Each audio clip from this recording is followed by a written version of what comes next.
Hi guys, MrReyPlays here. Welcome to my first video. So before we get started, I'd like you guys to actually send me a friend request on my new Roblox account called MrReyPlays. The name is here. So because I have currently 0 friends, 0 followers, and 0 requests, so please do send me a friend request so we can play together in the future. So let's get into the video. Guys, subscribe now. Stop the video and subscribe and like the video now. Alright guys, so for today's video, you're actually reviewing 4 different types of games that I've selected. They are more towards fantasy type games that I haven't played before, which is superpower training. So I'll be actually analyzing these games in the perspective of a new player. They have not bought any game passes or have not tried the game before. So the things that I'll look at includes: first, instruction to play the game, because a beginner don't really know how to play the game, so it requires instruction to actually play the games. So it'll be a plus if the game has some instruction to actually help the player to actually play the game. Second, aesthetic or design of the game. The design of the game actually is a huge portion towards how the game do well, because if the game is very nice, a lot of people will actually be attracted to actually play the game. So third, mechanics and control of the game. If the mechanics or the controls are too hard to play, then it will be very hard for the player to actually play the game. So we will also analyze the mechanics and controls of the game. 4. Effects of the game. Because fantasy type games have certain type of effects, such as if you play a fantasy game, your character tends to have a fire effect or stuff like that. So we also analyze the effects. So guys, each criteria will be out of 5. Meaning for aesthetic wise, it could be 5 out of 5, or it could be 1 out of 5. So the total points will be 20 points, which will be added together and then collated to find the best game that I'll recommend for you to play. So without further ado, let's get into the video.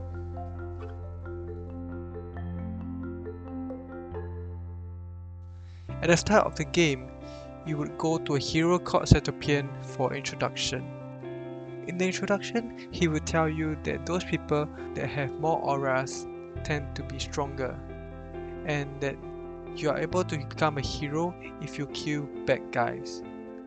He would tell you to train your face and body.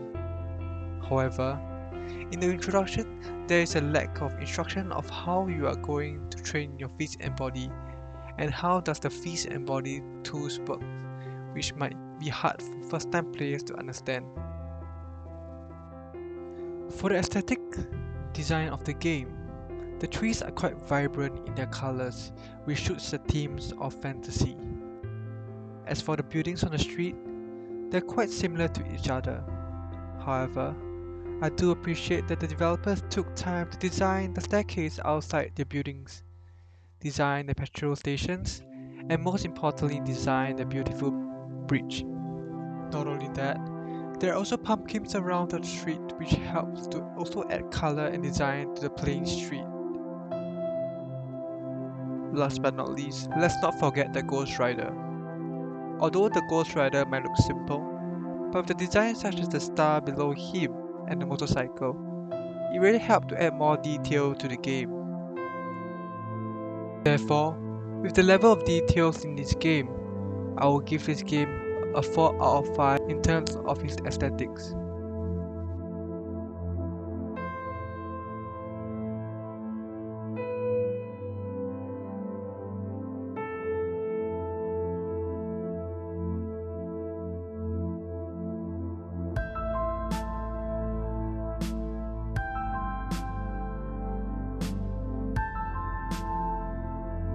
Next up, we have the mechanics and controls of the game.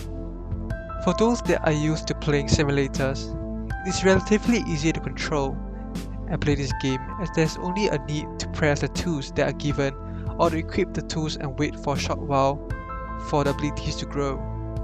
Not only that, for starters, there's also the safe zone where they can train, which is very helpful towards players who are playing more aggressively. Within the safe zone, they are also able to complete missions by simply speaking to a certain pain, which will grant them powers. Overall, the controls mechanics are very good and friendly for existing simulator players that are used to playing simulators.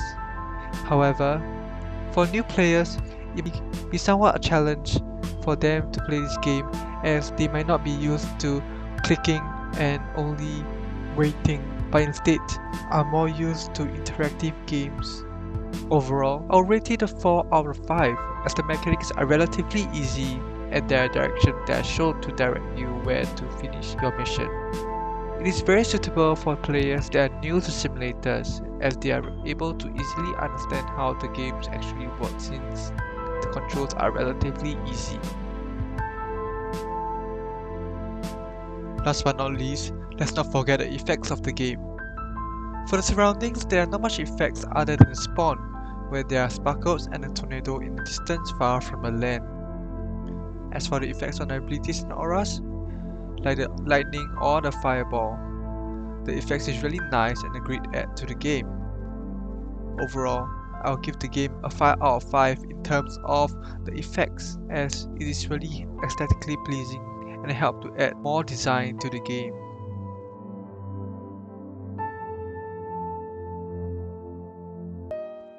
In summary, after adding all of the points together, we ended up with a total point of 17 out of 20. This is just a point that not many games would have, so I highly recommend this game out to you guys. However, for new players that are not used to playing simulators or have not played simulators before, there is sometimes that is required to explore and learn how to play the game. But overall, this game is really great. No wonder they are on the front page. Hi guys, we have come to the end of this video. Please remember to like, share and subscribe. Don't forget to also comment down below what you think of this video. How can I better improve, and what content do you want to see next, or which game do you want me to review next. See you again in this video. Peace out.